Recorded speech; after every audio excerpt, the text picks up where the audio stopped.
Hello, welcome. So in this video, I wanted to give you a couple of different updates. We're going to be going over that our product website is nearly done for Dreambook. I wanted to talk to you briefly about our podcast that I've just made the first episode for. And then where are we in terms of development? This is a cool check-in to do with you because we're moving through one of the most critical key modules in our app. We'll be moving on to the next, which is simpler. And then following that, I was working on the concept today. It's going to comprise a major part of what makes Dreambook, other than simply to be read to or to read a book within it, an educational experience. So to kick it all off, it's really exciting. We've been working on the product website for quite some time because we obviously have the Chronicle Creations website, and that's great. You can go there, chroniclecreations.co, and you can check out our team and see who it is that's building Dreambook. It's really cool there too because I've linked now our art director, his personal website. His name's Brasher, and he's a legend. I'll say that repeatedly and unashamedly. It's true. And when you look at his personal page, it's like his personal art portfolio that we've linked there. You do get a really good sense of the kind of art that's going to make up Dreambook, the sort of non-generative elements of it that are really humanizing it. And it's cool because this is something I learned along the way. It's kind of embarrassing to not be able to make this distinction to begin with. He's a vector artist, and so that's very distinct about his style, working in Illustrator with shapes and tools to create, in some sense, perfect images because they're always perfectly accurate. What might be beautiful about the imperfections of a hand-drawn thing, you will not find there, but you will find this kind of other beauty, which is in how exact and precise everything is.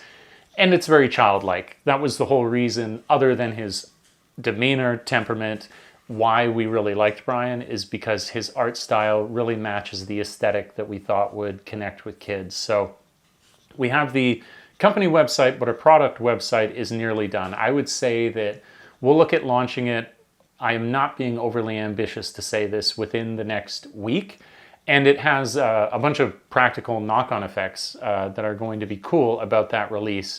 The most obvious, I suppose, is that it will be a go-to place for anyone who wants to understand very quickly a little bit more about Dreambook, what exactly it is, what are the features associated with it. If you were a parent of a child 3 to 8 and you were interested in creating stories together, how exactly will that experience work with Dreambook? So when you think about a product website, you think about understanding the product a little bit better, and of course that's going to be there.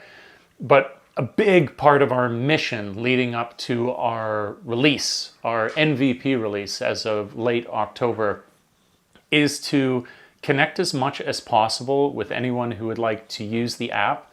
And so from our product website, you're going to be able to sign up to, call it an early access list, that probably even prior to October, we're going to have a build ready that we would like to get out there that people would be able to test.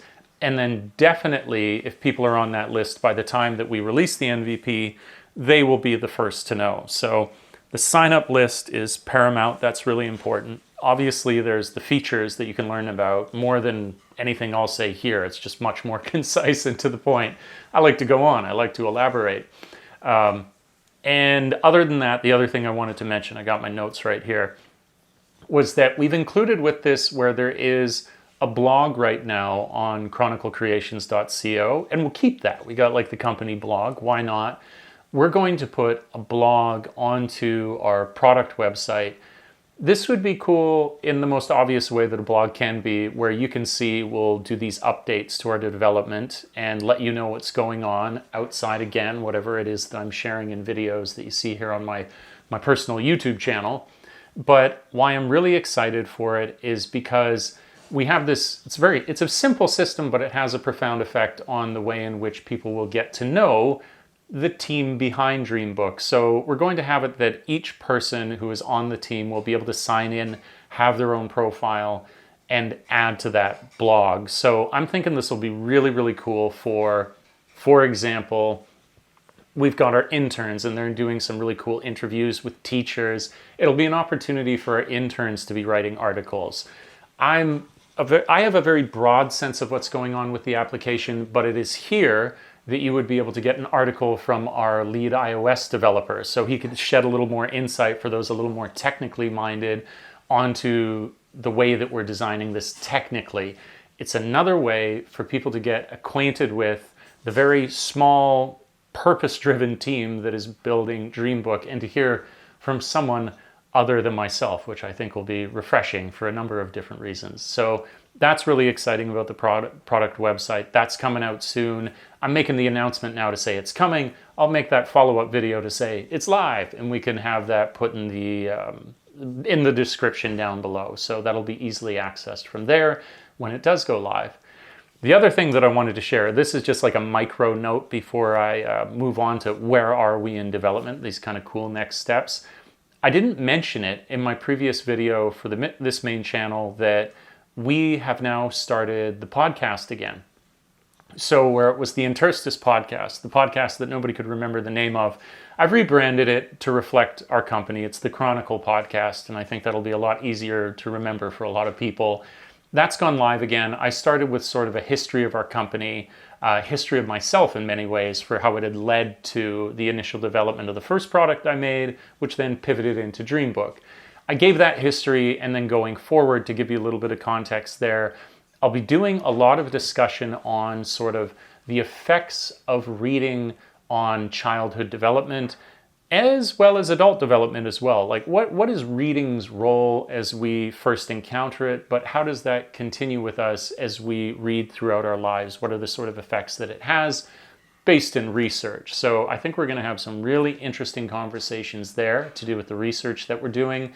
I'm going to use that podcast. I don't know exactly when, but of course to have guests on, and just like I mentioned, you would have our product website that would have people from our team there writing articles. I think it would be really cool if I could get people on our team to come onto that podcast and have conversations with me as well, because it's another way for people to see who is building this, because I think that's really important. As much as you might be able to get somebody like me to say thank you to the team who are building these different products, I mean, like across any industry, it's far, far less that you actually get a firsthand get to know the engineers and designers that are behind what's happening. And I really want to put them to the forefront because they are so much a part of our success. Lastly, I wanted to talk to you about where are we in development, because there's some really cool updates. So we just came round a serious corner here where one of the most significant experiences you can have in our application, very research informed and all that, was if you're going to make a story, because that's what Dreambook is for, it's for making stories, then a portion of your experience needs to be you providing the information or your preferences for how that story could be made.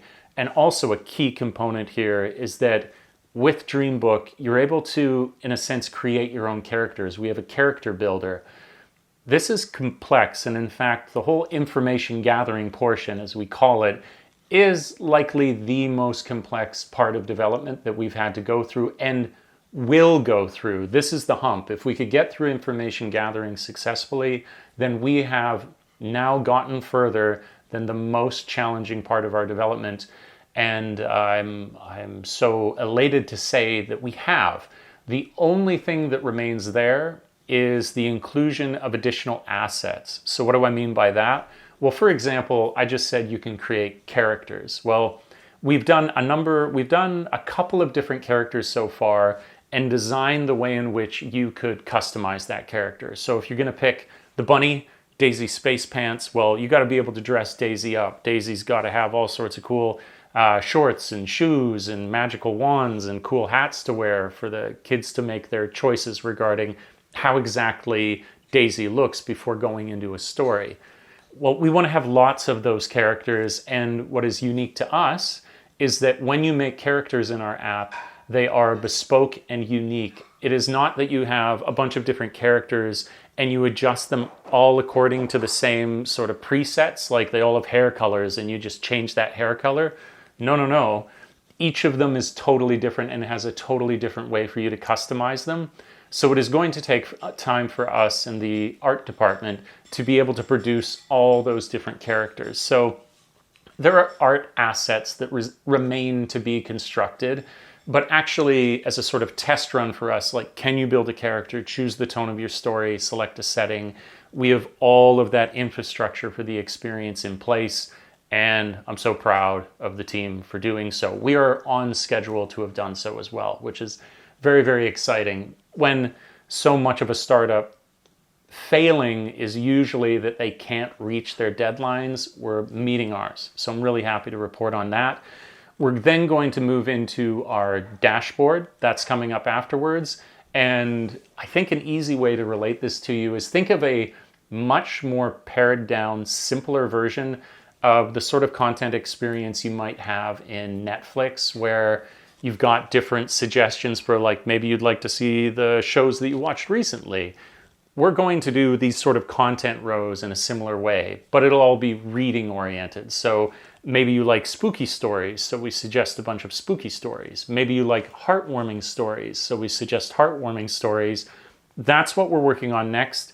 And then for me, this is a big relief. It's almost like why I was making this video, because I'm just so happy to make progress on it.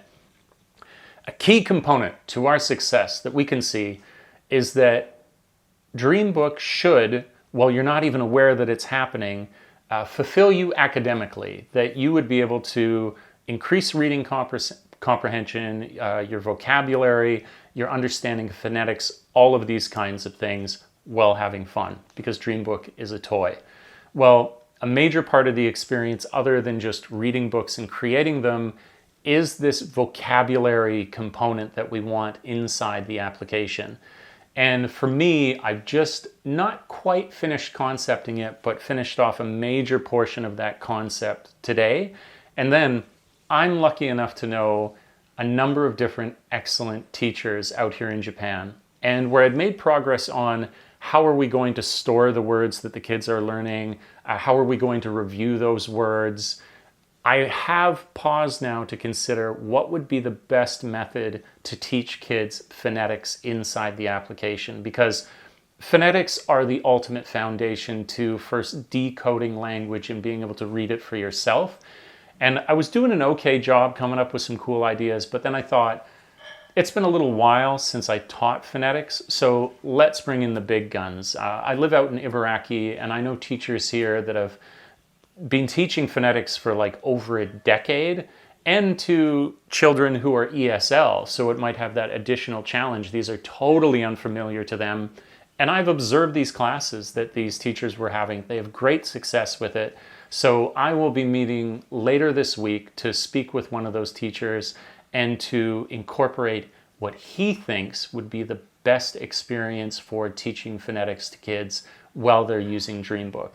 I'm really excited about that because, well, obviously the reading is a major component. Just even having a story read to you is a great way to develop your reading comprehension and your ability to read. But there could be nothing, as I say, more foundational than understanding phonetics. So we knew that we wanted to have this in Dreambook, and we know that we needed to get it done right. So this is how we're going to do so. And hopefully with the next update that I have, it'll be to say that we've conquered this, created a fantastic concept for it, and now the UI is looking beautiful, fun, and interactive for the kids when they start to get a chance to use the app. So this is my update, generally from the product website to the podcast to what modules we're moving through. Great progress. So proud of our team. Please do, well, the product website isn't available. Check out our company website if you'd like to see a little bit more about the team in the meantime. I really appreciate you tuning into this video. There'll be many more to come. As I say, hug the ones you love. I'll look forward to speaking to you again. Until then, take care. Bye for now.